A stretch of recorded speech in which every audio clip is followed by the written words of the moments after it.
The NBA season is starting soon, so you know what that means. It's predictions time. Now we'll skip all the BS and get straight into it.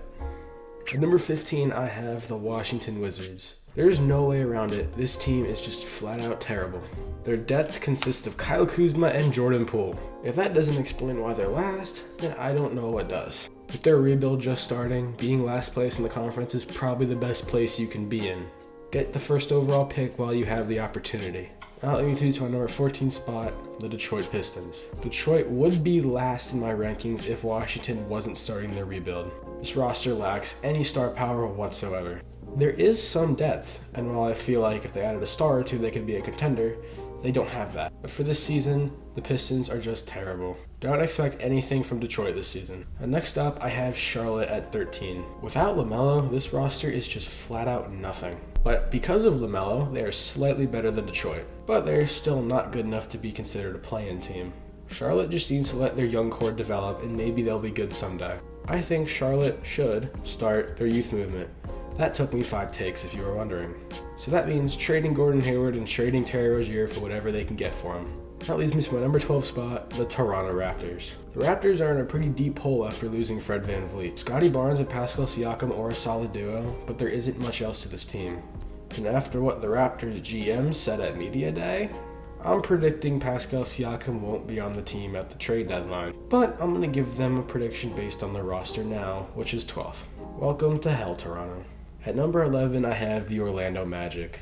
Magic have a solid young core, but they just don't have enough to push in to be a play-in team. I am a believer in Paulo Banchero, and I really like Franz Wagner. Wendell Carter is a solid young big, and Markelle Fultz is on the up and up again. I like the Magic in the future, but not right now. At number 10, I have the Chicago Bulls. The Windy City is in a lot of trouble. They finished 9th last season and lost to Miami in the play-in. So what's their response? Re-sign Vucevic and run it back, because that always works great. I guess Jerry Reinsdorf still had the last dance energy in him.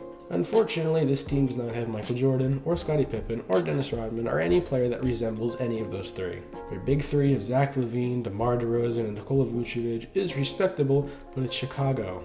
The rest of the team is filled with bodies to man out a roster. Sure, Alex Caruso is a good defender, and Patrick Williams could be solid in the future, but this is now, not the future. This team should have been split up. They're old and not good enough for a championship. Not even close. Welcome to hell, Chicago. At number 9, I have the Indiana Pacers. I am a big believer in the potential of Tyrese Haliburton. Miles Turner and Buddy Hield are nice rotation pieces, but are not enough support on a championship team. Indy has the potential to be something more than a 9 seed, but I don't think they'll get much higher than this. They're only going to be as good as Tyrese Haliburton makes them, which is not good enough for a playoff spot right now. The era of any possible Brooklyn Nets hype is over, and that's why I have them at my number 8. After trading away Kevin Durant and Kyrie Irving, the youth movement is in. I like Mikal Bridges, but I see him as a number 2 or 3 on a contending team, not the number 1. Nick Claxton is a great rim protector and finisher. Cam Johnson and Spencer Dinwiddie are nice support players. However, I don't see Brooklyn as anything special, but I still expect them to barely slip into the playoffs. At number 7, I have the Atlanta Hawks. After their run to the conference finals in 2021, Atlanta has looked pretty underwhelming. I'm going to be honest, I don't think Trae Young can be the number 1 on a contending team, and DeJounte Murray doesn't seem to fit well next to Trae.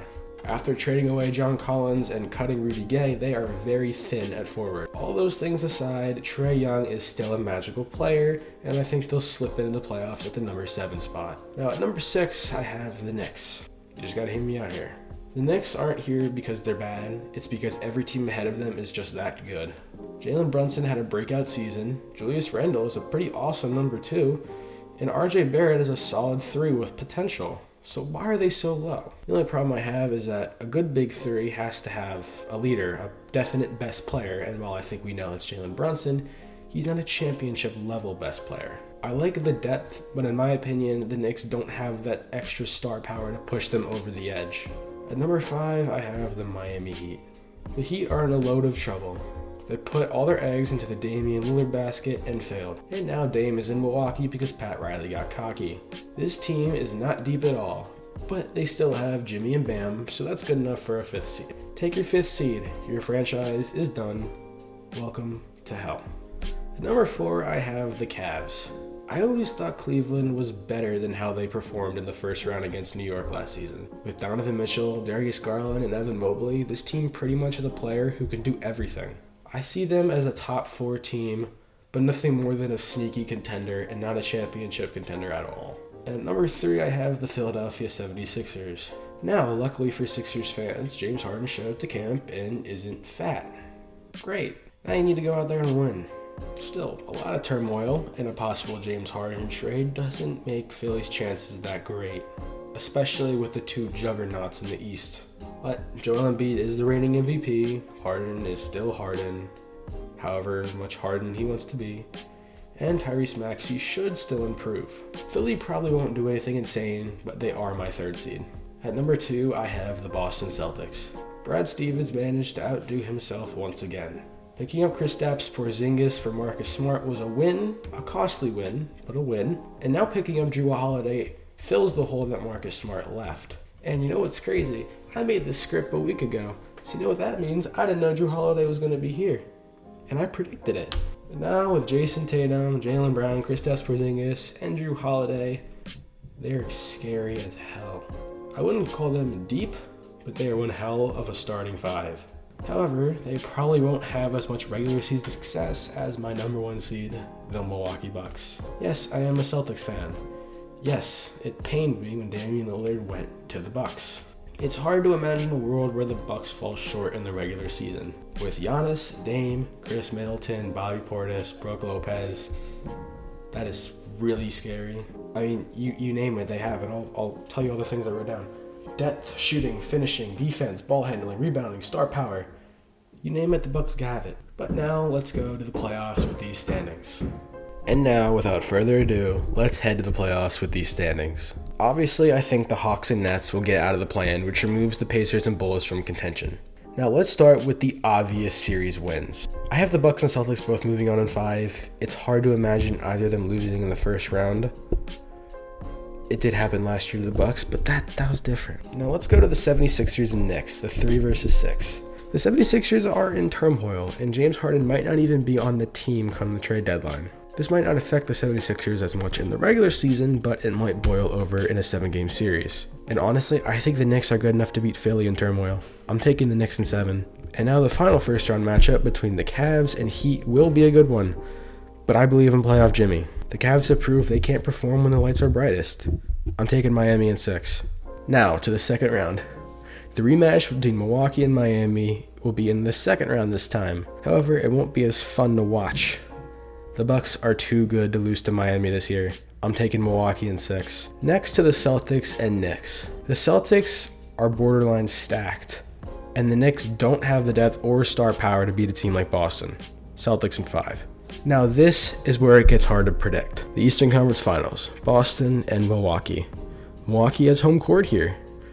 Both can do anything on the court. Both have MVP level players.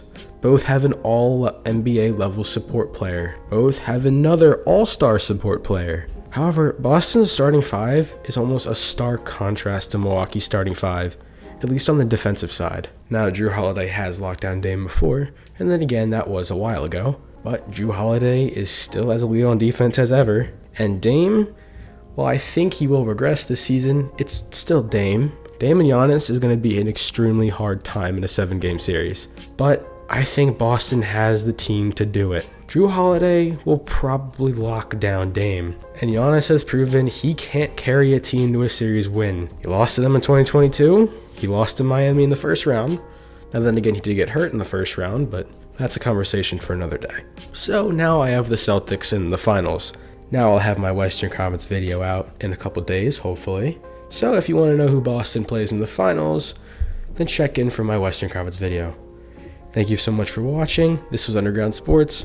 I'm Luke, and I hope you have a magnificent rest of your day.